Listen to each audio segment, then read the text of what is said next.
Motorsport Radio.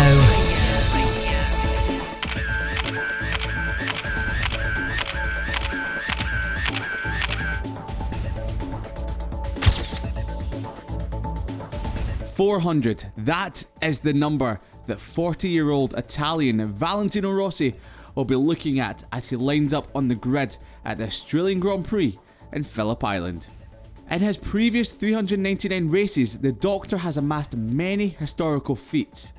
He sits second on the all-time win list with 115 race wins. He has been on the podium 234 times. That's a hit rate of 58.65%. He has been on pole position 65 times and has a record of 95 fastest laps. And just throw in the 9 World Championships, the kid from Tavilla in Italy has done alright. Ahead of this breathtaking milestone, today we're going to look at 10 of Valentino Rossi's most incredible races. Competing in the World Championship for the first time as a 17-year-old, Rossi went into round 11 of the 1996 125cc campaign on the back of his maiden podium at Austria. Taking his first pole position, Rossi led much of the race and was chased hard throughout the entire race. Towards the end, he and Jorge Martinez Aspar pulled away from the rest of the pack, and on the last lap, they were embroiled in an epic fight. Rossi took the lead on the final lap at the bottom of the circuit into Swanch Corner and held on to take his first of 115 victories and nearly colliding with the pit wall as he crossed the line. 22 days after breaking his tibia and fibula on his right leg in a training accident on his motocross bike, Rossi returned at Aragon. His incredible return after only missing his home round at Misano was backed up with a third place in qualifying. He missed out on pole position by only 1/10 of a second, but Rossi in the race ran as high as second for the opening 11 laps. He began to fade due to a lack of strength in his leg, but it was still an incredible feat. He crossed the line only 5 seconds off the race win after the 23-lap race reached its end. This wasn't the first time Rossi showed his grit and determination after coming back from a leg break. More on that later. Rossi returned to Yamaha after 2 tumultuous years with Ducati, which resulted in only 3 podium finishes. He showed a resurgence at Qatar in round 1, taking second place behind his teammate Lorenzo. However, the preceding 5 races he wouldn't score any higher than 4th.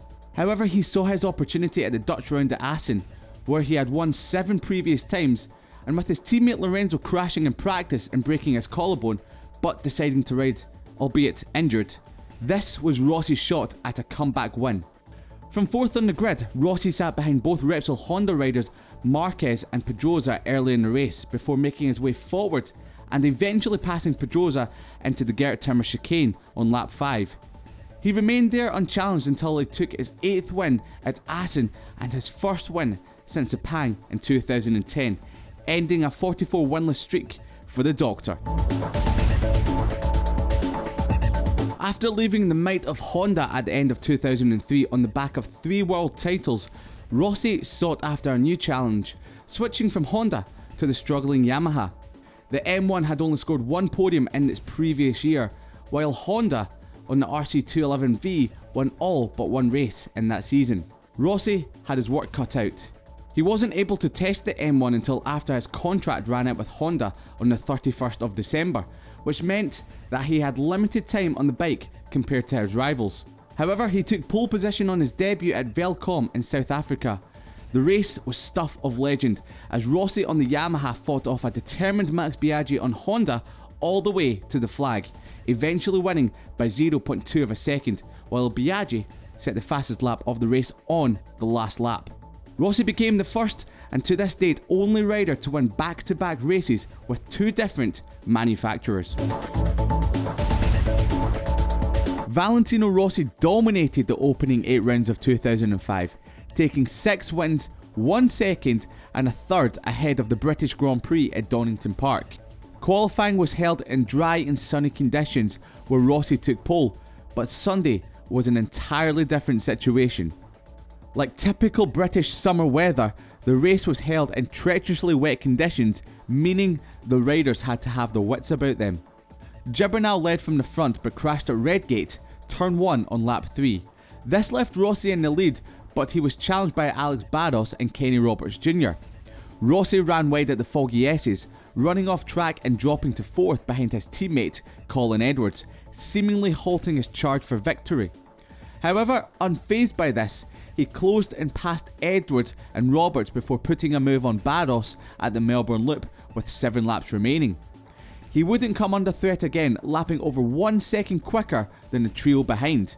On lap 25 of 29, everyone was left awestruck as Rossi could find speed and grip where others could only dream of, and lapped 3 seconds quicker than anyone else on track. As he crossed the line playing an air violin, Rossi reigned on everyone's parade.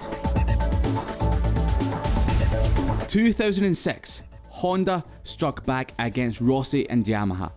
Rossi went into round 10 of the championship trailing leader Nicky Hayden by 35 points. This was compounded by issues with reliability that cost him a win in France and a front tyre that ripped itself apart in China. Sachsenring was a round that he had to bounce back, but as practice showed, he and the bike were struggling. Rossi was never higher than 6th during free practice and could only qualify 11th, 1 second off pole sitter Danny Pedrosa. At the end of lap 1, Rossi was 6th. He bided his time over the 30-lap race, climbing his way through the field, making overtakes at the bottom of the circuit. Once he hit the front on lap 14, he tried to pull a gap over the chasing Hondas of Melandri, Pedrosa and Hayden, but couldn't pull more than 3/10 ahead. The final 3 laps, Melandri and Rossi swapped places numerous times before Rossi came out of the final turn narrowly ahead of the chasing trio and won the race. All 4 riders were covered by 0.3 of a second. Assen proved to be a happy hunting ground for Rossi over the years, and 2015 was no different. He entered the Dutch round 1 sole point ahead of his teammate Jorge Lorenzo in the standings. Lorenzo had won the previous 4 races and Rossi had to stop the Spaniard's charge. He qualified on pole. Both he and Marquez charged away from 3rd place Lorenzo. Rossi led until Marquez put a move on him at the beginning of lap 19 to take the lead of the race. Rossi sat comfortably behind the young Spaniard, retaking the lead at the Mandevin corner with 2.5 laps to go. He pulled the pin and gapped Marquez. However, Marquez didn't give up and closed the gap on the final lap of the race. Into the Gert Timmer chicane, the final corner, Marquez dived for the lead, he and Rossi coming together. Rossi went across the gravel and took the win ahead of Marquez. Honda launched a protest, but the stewards declared that Marquez forced Rossi off the circuit, so the result stood. 41 days after suffering a compound fracture to his right tibia, the bone piercing the skin. Pretty gross. At his home round at Mugello, Rossi returned a round sooner than expected at the Sachsenring. He qualified 5th for his comeback, but was running a respectable 5th in the race when the race was red flagged on lap 10. When the race got underway once again, he was chasing down Casey Stoner for 3rd. He eventually passed the Australian, but on the final lap and last corner, Stoner made his way past the doctor, denying the Italian an incredible podium on his return. The penultimate round of the 2003 season was held at the ultra-fast and popular Australian circuit at Phillip Island. Rossi had wrapped up the 2003 title at the previous round at Sepang, so he was just out for race wins.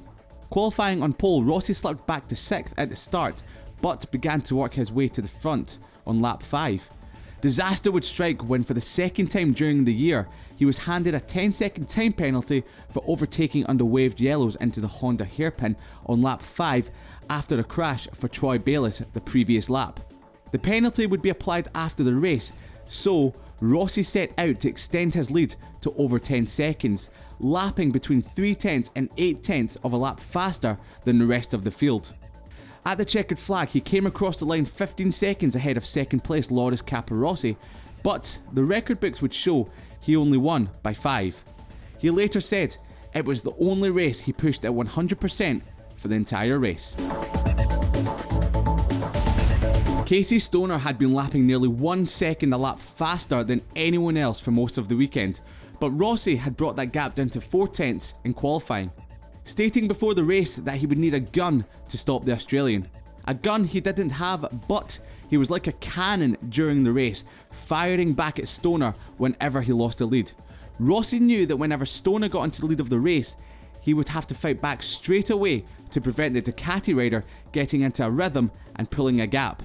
This is precisely what he did, lunging up the inside wherever possible and creating gaps that weren't there. Stoner was unhappy with Rossi's tactics, calling them rough and aggressive, mainly due to the now infamous move at the corkscrew where Rossi made a move on Stoner, ran wide over the gravel, nearly being collected by the Ducati rider when he came back on track. Stoner would eventually run off at the final corner on lap 23, leaving Rossi with a comfortable victory, becoming a race that goes down in history as one of the Doctor's finest moments. For all latest news and articles and videos just like this, make sure to check out motorsport.radio. This is Motorsport Radio.